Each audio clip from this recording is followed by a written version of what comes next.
A panel of experts has recommended that the Food and Drug Administration approve a treatment developed by Spark Therapeutics for a rare form of blindness. Spark Therapeutics gene therapy, which has had a roller coaster history of high hopes and devastating disappointments, took an important step forward Thursday.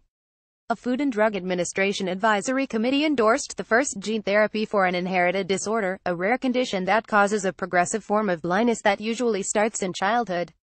The recommendation came in a unanimous 160 vote after a day-long hearing that included emotional testimonials by doctors, parents of children blinded by the disease, and from children and young adults helped by the treatment. Before surgery, my vision was dark. It was like sunglasses over my eyes while looking through a little tunnel, 18-year-old Miss B. Lovelace of Kentucky told the committee. I can honestly say my biggest dream came true when I got my sight. I would never give it up for anything. It was truly a miracle. Several young people described being able to ride bicycles, play baseball, see their parents' faces, read, write, and venture out of their homes alone at night for the first time. I've been able to see things that I've never seen before, like stars, fireworks, and even the moon. Christian Gardino, 17, of Long Island, NY, told the committee. I will forever be grateful for receiving gene therapy. The FDA isn't obligated to follow the recommendations of its advisory committees, but it usually does. If the treatment is approved, one concern is cost. Some analysts have speculated it could cost hundreds of thousands of dollars to treat each eye, meaning the cost for each patient could approach $1 million. Spark Therapeutics of Philadelphia, which developed the treatment, hasn't said how much the company would charge. But the company has said it would help patients get access to the treatment.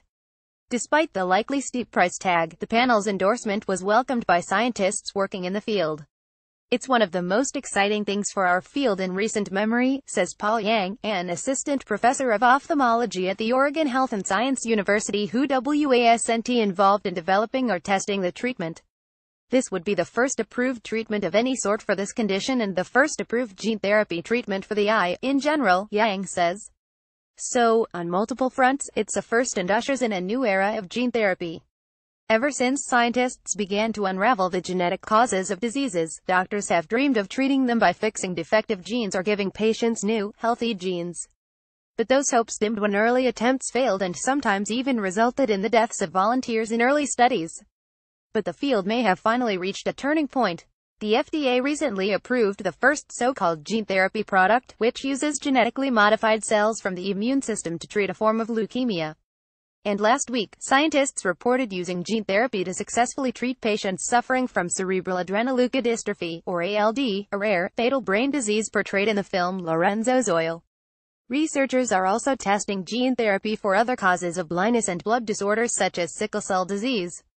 The gene therapy endorsed by the committee Thursday was developed for RPE65 mutation-associated retinal dystrophy, which is caused by a defective gene that damages cells in the retina.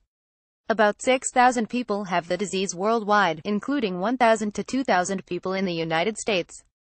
The treatment, which is called voretigene neparvovec, involves a genetically modified version of a harmless virus. The virus is modified to carry a healthy version of the gene into the retina. Doctors inject billions of modified viruses into both of a patient's eyes. In a study involving 29 patients, ages 4 to 44, the treatment appeared to be safe and effective. More than 90% of the treated patients showed at least some improvement in their vision when tested in a specially designed obstacle course. The improvement often began within days of the treatment. Many went from being legally blind to not being legally blind, said Albert McGuire, a professor of ophthalmology who led the study at the University of Pennsylvania, in an interview before the hearing. The improvement varied from patient to patient, and none of the patients regained normal vision.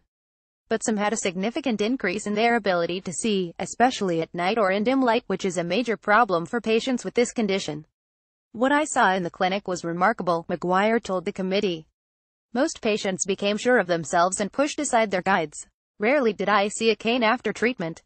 That was the case of Allison Corona, who's now 25 and lives in Glen Head, NY. She underwent the treatment 5 years ago as part of the study. My light perception has improved tremendously, Corona said during an interview before the hearing. It's been life-changing. I am able to see so much better. I am so much more independent than what I was. It is so much better. The patients have been followed for more than 3 years, and the effects appear to be lasting. We have yet to see deterioration, McGuire says. So far the improvement is sustained. The injections themselves did cause complications in a few patients, such as a serious infection that resulted in permanent damage, and a dangerous increase in pressure in the eye. But there were no adverse reactions or any signs of problems associated with the gene therapy itself, the researchers reported. While this disease is rare, the same approach could work for similar forms of genetic eye disease, McGuire says. There are a lot of retinal diseases like this, and if you added them together it's a big thing because they are all incurable. If approved, the treatment would be marketed under the name Luxturna.